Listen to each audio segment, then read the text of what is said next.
Okay. Right. Good afternoon, everybody, and welcome to our next session, which Sarah's going to lead for us. And I'm going to read this because it's straight from the quote. So, aspiring to excellence and exploring professional curiosity, an inspiring networking session to reignite our passion for OT. By golly, we can all do with a bit of that.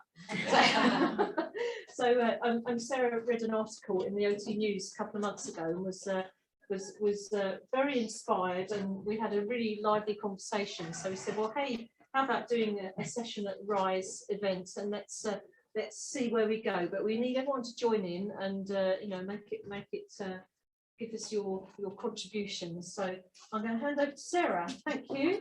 All right. Yeah, thank you.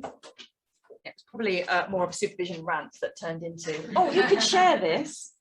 So I've copied, I've got about 25 copies of the article if anybody wants it. So I'll leave them at the front for afterwards. But for those who are good and keep hold of their magazines, it's in the June one, which is the red one. Just really worth the read. It's something that's been I've been quite passionate about it for a few years in terms of being a small OT service working within a social work, social care environment. We have to shout quite loudly about who we are and what we do and try and keep our OT ethos alive. And I think sometimes you feel a little bit diluted, and it might even be the simple things like when you receive a referral that comes through that says this person needs a level access shower, this person needs, and you think actually that's our job to assess that and make that decision about what that need, what that provision is for that need. Why don't you just tell me is what they're struggling with? And sometimes I think there's a bit of a common misconception that OT is just really simple, it's common sense, anyone could do it, anyone can come in, pick up our assessment forms and write that out. And I feel like it's really important for us to champion the cause, to say there's a reason why we trained for 3 years and did what we're doing. You know, we talk about how the body relates to function and that functional ability, and there's terminology around that. And it's not about bamboozling people with lots of technical words. It's about knowing what your professional speak is and demonstrating that through your assessments and through your report writing, so that we can show people why we do what we do and why we're so special. And it's not just common sense, it's a skill that we've learned. And I think probably if you all think back to it before you even did your training, there's a certain part of us that is very occupational therapy. It's the way that we are. We're busy. A human being is a human doing, and we appreciate that. And we relate everything back to function. So when I sat and read that, I just thought, yeah, sometimes we do feel a little bit diluted, or that we're moving into a generic world. Conversations with my colleagues who are in acute settings, who are being managed by physiotherapists or speech and language, are becoming more and more diluted. And it's the little things like knowing that we need specialist training. So within Disabled Children's Service, OT, we need specialist training when we're talking about positive risk, when we're talking about postural management, when we're talking about adaptations. And general core stop training that we can get for learning development is great, but it doesn't actually help us keep our core skills alive. And that's the sort of thing we need to be thinking about and promoting. So it's having that conversation and urging you that, you know, if you're working within KCC and you're looking in the back of the journal, I call it the journal, the OT News back, and we had a journal. When you look in the back and you see all those courses, if there's something that's really exciting and passionate to you, you can make that case to learning and development. You know, there is a particular form that you can complete, and you can apply for that training. And you can share that knowledge and resource with your colleagues. And I can't remember the name of the form, but if you contact Emma Lacey at Learning Development, she'll let you know. It's a particular DRF, direct request form. Yes. For doing training, and you know, your service manager needs to agree. You can put a case forward to say why you want to do that, and you can come back and share that knowledge with your colleagues. It might even be, if you're like we tend to do in children's, we have a representative from the east and a representative from the west, and we'll share that at one of our county forums, because there's a lot to be learned from other people's perspectives about what's being taken back from that. So I think never just dismiss it because you think nobody's going to listen or I won't have the funding for it. There is an opportunity to kind of push that. Talking about blending into the generic, you know, we're very lucky that we, you know, I think in adult social care you have much more of an OT standing than we do in children's. As a, you know, it's you outnumber us 10 to 1 therapists, and I think it's really important that we try and push that we are OTs for a reason, and that what we're doing matters, and they can't actually survive without us, because I don't think they can. Terminology. So it's things like, we're just talking about, you know, when you're moving your hand, we all know about supination and pronation. It's not about trying to use people. And you can write these things in your assessments, but you can explain them to parents. I think we've created one of our assessment forms, and I'm looking at the children's OT so I can sit at the back. You know, we put prompts in to try to remind those thinking about the cognitive elements about what you're writing, about attention, trying to focus on those things rather than, you know, Johnny came in and sat on the sofa and had a bag of crisps. That's wonderful.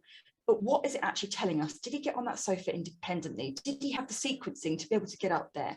You know, could he hold? Did he have bilateral integration? Could he use both hands to open those crisps? Was he asking someone to help? You know, and it's getting back to using those kind of things. So when the students come, we've still got a resource from Christchurch, which we end up photocopying and thrusting your way. You've probably got a newer version of it now. But they're the things that we're using to try and say, how do we get that language back? How do we get back to being and promoting what occupational therapy is, and that it's not common sense? So I think it's just a case of opening the floor and saying, you know, sharing this. Anybody else have experiences or feel that they're being made a bit more generic and being diluted? Or are we quite lucky because we're local authority and we are a little bit more of a pack animal that we can go, this is OT, we have our events? Does anybody feel diluted? Yeah, I mean, what you talk about the language is really interesting. You know, in report writing, exactly that we've had in the past where we've, you know, done the OT talk, and then but people don't understand that, so you kind of then start diluting it using everyday language, not specific OT language. It's really interesting. So you can always put an explanation or a index or, you know, whatever, if you're using language, I guess, that the layman might not pick up on. But we have diluted and changed language to make it more user-friendly. Yeah. Does that dilute us as a profession? Because we're trying to be understood by the parents and the young people we're working with, has that diluted us because we've forgotten what it is that we're trying to actually say? And how do we get back to that without, and I think some therapists fear it a little bit. Oh my God, I've got like a swallowed dictionary. Not at all. But it is just getting back to why we do what we do and relating everything back to function and thinking about it in that functional way. You know, doctors don't do that. You know, if you've got getting a diagnosis or whatever it is, they write down the condition in full. You might have to go and look it up. So why should we be sort of beating up to dilute our language? Yeah, that's a really good point. I'm hoping that people on the video can also hear. I've also just had something from Natasha Chapel. She says, I don't think it helps where team leaders who are OTs are telling band 5 and 6s to write less in the notes, making them feel unable to break things down. Yeah, it's a good point. So yeah, being asked to write less. We had an interesting thing about not putting emails directly onto the system, that you need to précis everything, and actually sometimes there's a part of you as a therapist that wants to have that evidence and proof about a dialogue that's happened. How do you précis that? What if you were called up and into court and well, this is your interpretation of the email, but we haven't got the exact email, and there's always this balance between what's right, what's wrong, what's just good enough. The old school way of thinking was if you don't write it down, it didn't happen. So that's, and people are nodding vigorously, you know, we're all of that. Can you write too much, really, when you're trying to talk about somebody's function and what you've observed and what your, you know, subjective viewpoint is on that, and then what your analysis is? You know, we're all, I can appreciate that's really, really hard. And sometimes maybe as a band 5, you don't have the confidence to say, actually, I probably think I need to write this down, because isn't this really important? Do you have time in supervision to sit and actually discuss and pull apart those issues and say about why you want to write what you want to write? And I think that's why it's really important. Like we've had lots of talks with the students today. You know, it's really important to instill in them the confidence to be able to say, these are my abilities, this is where I'm struggling. Can you help me pull this apart? Or I don't really understand this, you know, because if you don't have the confidence, you're going to go through as a band 5, even as a band 6, not realizing that supervision isn't about being told what to do. It's an exploratory process of going through and thinking about all the things that you're doing, why you're doing it, and that reflective process. What went well? What didn't go so well? And what would I change next time? So the other part of this was that at the moment, there's lots of projects going on within KCC. There's lots of discussions of amalgamations, realising where the gaps are in service and trying to get together and talk about how we're going to change this. And it's led to me having lots of meetings with kind of more the top end of paediatric managers from NELFT and ECUFT, and getting together and going, actually, wouldn't it be good if we had our own sort of aspiring to excellence program where therapists from all the different places, so it could be NHS, it could be learning disabilities, it could be our counterparts are the NHS OTs that work within the MASH buildings and go within the schools. Wouldn't it be good if we had a forum where we could come together and share about our views, where we think the gaps in service are, and be able to escalate that? Because it's not always possible through supervision or PDR process to have your thoughts heard, or if you've got aspirations for the future of the service, or whether you think that's a little, you class yourself as a smaller person, am I going to get heard? If we had these aspiring to excellence sessions, we could share that information and try and make changes about where we think the gaps are on the ground. So I think Marion Nierak and also Diana Ramsey, we're looking at maybe setting something up so that, you know, we have links as KCC and learning disabilities teams and everything to actually be talking about where we think the gaps in service are. We know what we do, we sort of think we know what other people do, but there's a bit in the middle where people are missing, and that's really important. So I think it's about networking with the people that you see here today, and maybe going over and chatting to someone that you haven't seen before, make that leap of faith, have a discussion. It might turn out you've actually got quite a lot in common. And we will work together to set up these sessions and hope that people can join in. So we'll send out some information probably through RISE and or through our channels to get people together just to chat and kind of work out, you know, where are the gaps in practice, where do we think that we're maybe not being heard, and where we want to aspire to being a bit better, really. So we don't lose the skills. That's Do you pretty think much. there's any value in doing something through the RCOT specialist, you know, the Southeast Regional Group? Or something, you know, to actually make that a channel for, you know, better networking? I have to say, in my experience within the children's, there's not many of us that are actually part of that specialist section. Yeah. So it's maybe encouraging people to do that. I don't know if anybody else. Is there anybody who's a member of the Southeast Region, the RCOT group? No.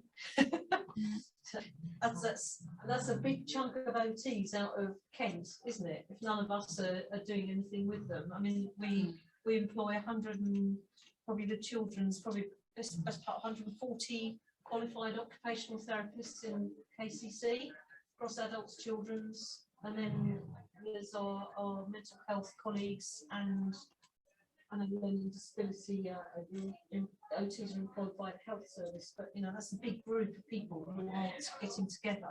Yeah, we found we're through the pandemic we're doing it much more because everybody feels that kind of instantly accessible. So whereas before you weren't sure if they were going to be on a visit, now you can call or you can look on MS Teams, see the little green dot and go, oh, they're in, I'll have a quick chat.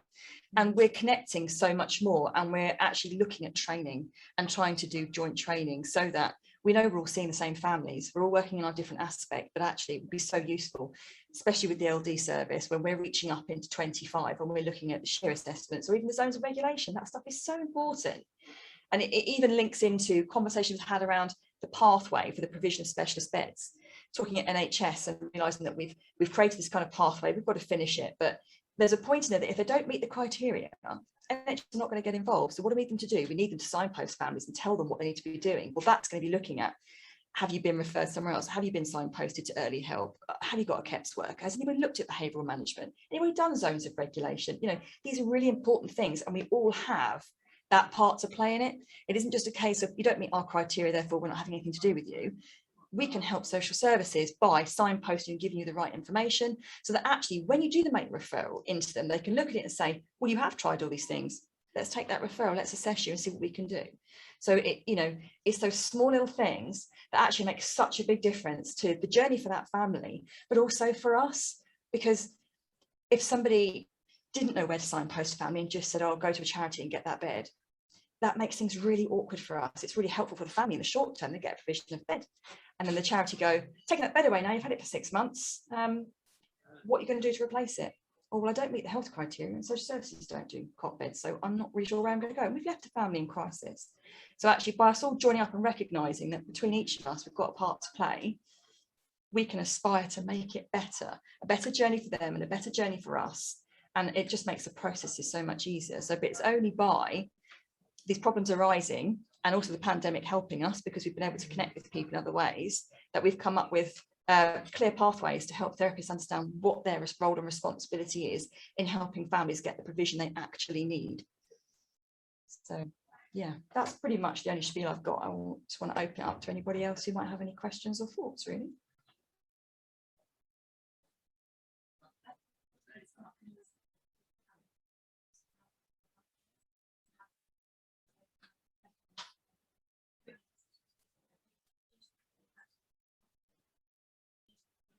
Say, no, that isn't my role. This is the big piece of work. That's not overstepping your competence and your boundaries, and actually making things fit what I want to. Okay to do. Yeah. Sometimes it's easy to just get pushed into trying to meet, but not actually there is someone with a better skill set and expertise, and sometimes It's okay to say no. yeah. That's not actually my job, or that's not my role. But if you can balance that no with a, but I can signpost you here. And I think it, it really is important what you're saying. Sometimes feeling you don't have that confidence to say, I can't do that, or it's not my role. And how do we empower our staff to do that? And that's why I think it's so important that we have those, small training events between us in our local teams, so that we can look at and build knowledge and skills. We've all got senior practitioners within the team, and managers, and people who maybe aren't senior practitioners, who are KR10s, who've been around for a very long time, who have a massive wealth of experience. And you can use those scenarios in a team meeting. Add an agenda item at the end of a unit meeting for case discussion, or kind of say, I actually want to bring this to the team. This scenario happened the other week, and I was put in a position where I felt I had to do something because I couldn't really say no. What are my options here? What can I say? What can't I say? Or, I know it might sound like we're sucking eggs. Can we go through what DFG legislation is? Can we look at what backs us up? Because if you understand the legislation, you've got the confidence to stand there and say, I'm really sorry, but that's not my role. I understand this would be on your list of desirables, but actually our job is to look at necessary and appropriate. And this is what we're looking at access to. So this bit you could have, but you may have to go to a charity for that. And I can provide this. And I think we are responsible as managers and as a service to make sure that we don't forget or assume that everybody just understands the legislation, that somebody's told you and you've got it, because it's complex. But I think, it's good sometimes as well, that I'm waiting for the head shakes for this, but grants officers don't always explain terms and conditions of a grant, and you're left there managing the expectations of a family. So you do need to understand what that is, so that you can empower them, manage the expectation, and help that build to go through. Because if it's not managed at the very beginning, it's going to be an absolute nightmare. And sometimes you've got really knowledgeable grants officers, but they're very, very quiet, and they won't say anything on site. And then they'll come back with a steaming great email of 4 pages long afterwards, and the family have gone, it never said that at the time, what's this all about? So we do need to know that stuff. And I sort of think this is kind of what we do when new people start. We take that opportunity to just go over it again. And for those who know it, sorry, we don't want to bore you, but we have to go through this again. And this is so that you have the confidence to say, I'm an autonomous practitioner, that's not what I do. My remit is this, this, and this, and be able to kind of pass that on. So, and I think the problem is with the pandemic, as I'm not getting together, we've struggled to come together and have those kind of clinical governance days, and other things get more important and put to the side, and maybe we don't look at that training enough and go, what are we rolling out county-wide? East might be doing it because we set aside that time. West might not be doing that. So how do we bring it together so that we're all a level playing field? Really would be the answer. Rant over. Hand up.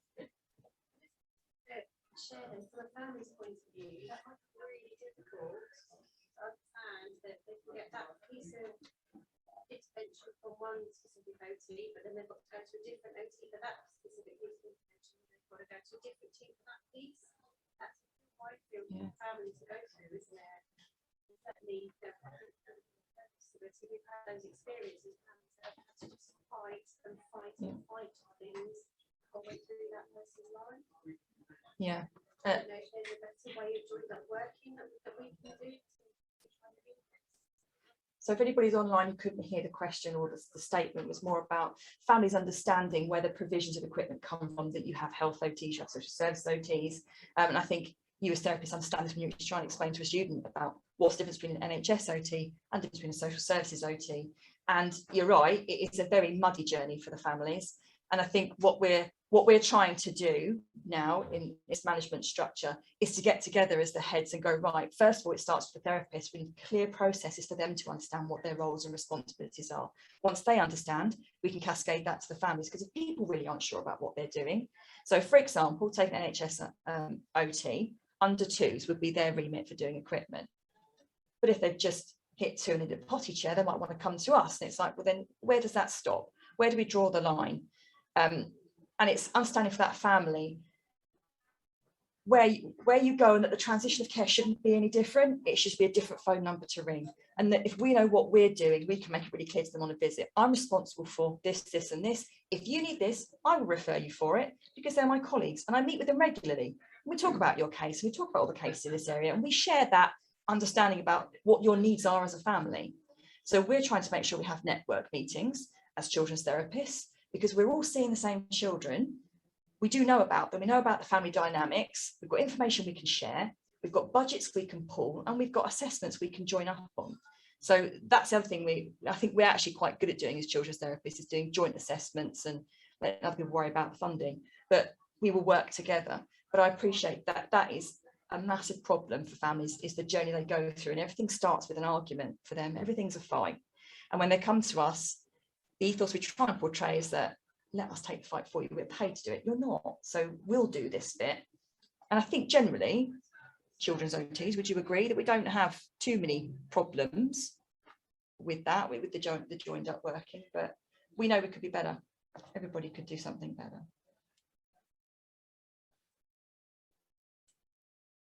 More thoughts online? So, And I would just like to say, I'm like the first bit you were talking about with use of professional language. Actually, when you're doing assessments and doing your work, you know, I think often we're very pushed and challenged time-wise to actually articulate what we are doing with someone, and I think we often lose sight of actually articulating it in specific OT terms, and that you know, that is as it is, and because of the time and the challenges. But at the end of the day, if you can get back into using the right language, which really specifically articulates what you're doing as an occupational therapist, even if it means getting the old textbooks out again and revisiting it, you know, actually at the end of the day, it really helps you promote the work that you do, and actually helps you build your own professional persona, if you like, and it makes it easier for all of us, because we can all go, well, that's what an OT does, and it's very clear that it's not